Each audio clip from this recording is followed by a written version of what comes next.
everyone. Welcome back. We have reached the halfway point of our program, which is leading us right into our first discussion of the day. And the topic is near and dear to all of our hearts, money.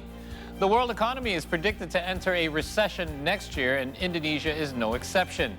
In fact, President Joko Widodo even warned of an upcoming recession and mentioned that in 2023, there is more of a potential of it happening. Now, to overcome the ordeal, Indonesia must be capable of resolving three challenges next year. They are namely political stability, policy consistency, and public purchasing power. Indeed. So what types of investments would be safe for us in the face of an upcoming recession next year? We're going to try to find out the answers to some of these questions by chatting with personal finance enthusiast and friend of the program, Mas Dani Rachmat, who is now joining us online. Good morning, Mas Dani. Thank you for joining us. Good morning, Paul. Good morning, Carol. Hi, Mas Dani. Thank you for inviting me. Of Great course. to have you. So can you first start off by telling us what is the current state of the Indonesian economy at this time? Yeah, actually, unlike what many people think about Indonesia, our economy is doing just fine. Even last quarter, the third quarter, our GDP is 5.72% increase compared to last year. So yeah, actually we are fine. So we don't have to worry that much with the coming 2023 and recession that so many people talk about. Is this due to the fact possibly that, Mas Dani, it's just going to be a little bit more delayed? We have seen recession has already hit parts of Europe, the United States as well. Is this something that we could perhaps anticipate, I guess it would be the proper word for it? Yes, indeed. Maybe we still have not feel the effect yet, the full effect of the global economy. But our domestic consumption is still very strong. We still have 200 million people here in Indonesia. Yes. Of course, in the 2023, we will be affected by the global economy. But the government itself, they're still quite confident that we can still achieve the 5.3% GDP growth next year. Even though Indonesia Chambers of Commerce and Industry, they a bit conservative and they predict that we can only achieve 4.8%. But we still have the growth for the next year. And it's good to hear, too. It seems our fortress is in a stronghold right now. And you were just mentioning that our purchasing power is still very high, especially right here in Indonesia. But, you know, we were talking previously about the challenges, especially we know election is coming in 2024. Next year is going to be a political year. Would this also affect, especially in our economic? Of course, many Indonesian businessmen being conservative and more reserved during the political years. And what is it? It will depend on us, individuals, Indonesian people, how we face the political years, whether we make it into another very hot year like the last one, or we can make it like a more tolerable year so that our economy still can grow and we can still give, more good environment to businesses and Indonesian growth. Yeah. So it will depend on us in the next coming political years. Yeah. Unfortunately, we have to face that again. Yeah, and I think we should learn from the past, isn't it? And it seems with the recession coming in and whatnot, even though it seems that we're very stable right now, again, political year is coming through next year to 2024. So we have to be vigilant about that. Okay, so let's jump right into the meat of this discussion then. Many people are still looking to invest next year. What are some of the quote-unquote safer investments that we can perhaps try to look into? Yes, please.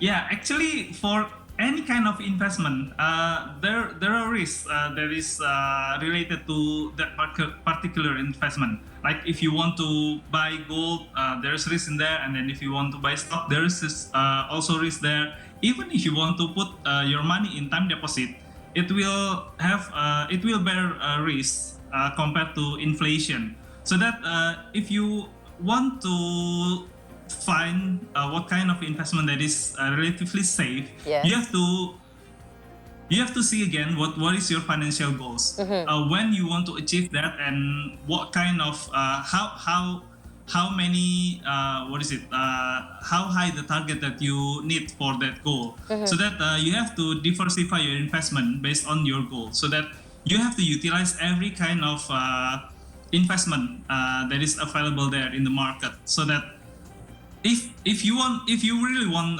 the investment that is very very very safe, that you can choose the government bond, because the risk is very low for government bond. Yeah. But I think there is still what is it, you still need to look into the more aggressive investment options, like stocks and maybe other options in the market. Right, so trying to, trying to stick through in the investments, try to gamble away through. But again, do you think it is appropriate though, with knowing that, the recession, maybe not here in Indonesia, maybe we're quite stable, but elsewhere around the world, it is facing recession itself. Do you think this is the right time to invest itself? Yes, even more with the inflation in the global economy and the recession that we will face in the coming year, investment is more important now, because of what? Because that we can expect that with the global recession happening, we can expect that so many investment instruments will be down, like stock. When we talk about stock, we face the increasing inflation and then increasing interest rates anywhere in the world, even in Indonesia. We already show that BI increases our interest rate, right? With the increasing interest rate, stocks prices are plummeted. Many stock prices go down, so that that condition provide us with the opportunity. We can buy good good companies. Yes, we can buy low now, because that is the basic of investment, right? Buy low and then sell high. So if the price is already so low, why don't you start to invest now? That's actually a good perspective, Mas Dani. And you did mention that the stock prices for many, and we've noticed many startup stock prices have gone down as well. This was obviously due to the many layoffs that we saw nearing the end of 2022. So how do you see these layoffs affecting the recession? Would it help to relieve some of the pressure of a pending recession, or do you think it's actually just kind of an emergency measure and things may continue to get worse? Yes, maybe we can see that this is more into preventive steps that those startups took before the coming recession, because we know that now currently the interest rate is already climbing, and we welcome the the era of the high interest rate. With the high interest rate, of course, those startup companies, I'm pretty sure that they have some debts in their book, so that they have to reduce their costs in operation costs, which is one of them is the interest rate costs, so that to balance that, because they have to pay higher interest rates, so that they have to lay off so many people right now. So so that they can survive for the next year with the heavier burden in the economy. Right, and as we know also, I think we've always been reporting that the stronghold of the economy of Indonesia is also because of the foundation of MSMEs. With that said, do you think next year will also be a prosper year for, those people who want to start their businesses? What's your take on this, Mas Dani? Yes, I believe that you, Carol, and Paul still shop in the can I mention the marketplace? Sure, yeah, online marketplace. Yeah, right. Yeah, Every second, Mas Dani, every second. And those people, they are the small and medium enterprises people, right? Yes. So that we still have 200 Indonesian people that still needs to buy things. So even though the global demand may be, we may experience the weaker global demand, but in our domestic market, we still have so many people that will buy from those SMEs, so that Yeah, we can still expect that SMEs will flourish in this Indonesian economy Good to and will hear. still be the backbone of our national economy. Well, we always known, Mas Dani, that the enemy of any recession is for us to continue to spend. The worst thing for us to do is to kind of hang on to our money because we're worried not that it would not come back. However, apart from making smart investments, and continuing to spend, myself and my wife are doing our part as much as we can to mitigate this recession by online shopping as much as we can. But what are some of the other things that we can do to help our country mitigate a possible recession? Yeah, to secure our finances in the coming years and in the recession, we still have to spend. So don't stop spending, because I also still spend. But then we need to prepare our finances better, so that if you still don't have enough emergency fund in your account, please prepare your emergency fund. Minimum 1 to 3 months of your expenses. That is the very minimum. And then just spend wisely. If you're still spending, just spend wisely. Just don't use the excuses like I need to do the self-reward. I'm healing and everything, and then you just spend and spend without considering anything. We hear that a lot, don't we, Mas Dani? A lot of healing taking place lately.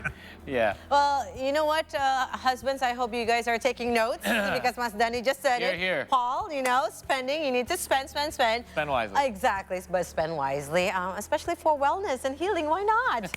But Mas Dani, you know, I have also a question because, you know, we are coming to recession. We don't know what's, you know, in the upcoming year will bring to us. Do we need to have liquid assets also, you know, to be prepared and to be ready? And what instruments do you think that we should prepare for that?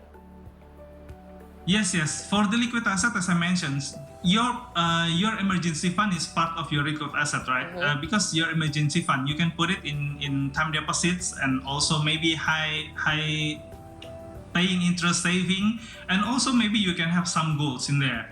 So for 1 to 3 months of your expenses, you can put it there. That liquid asset will save you. Hopefully, it will never happen. Yeah. But if recession hit and then your company still start to lay off and everything, so you can still hold on to your liquid asset, to your emergency fund. So that is very important. The ideal is 12 times of your monthly expenses. But then if that is hard, start with 1 to 3 months. Yeah.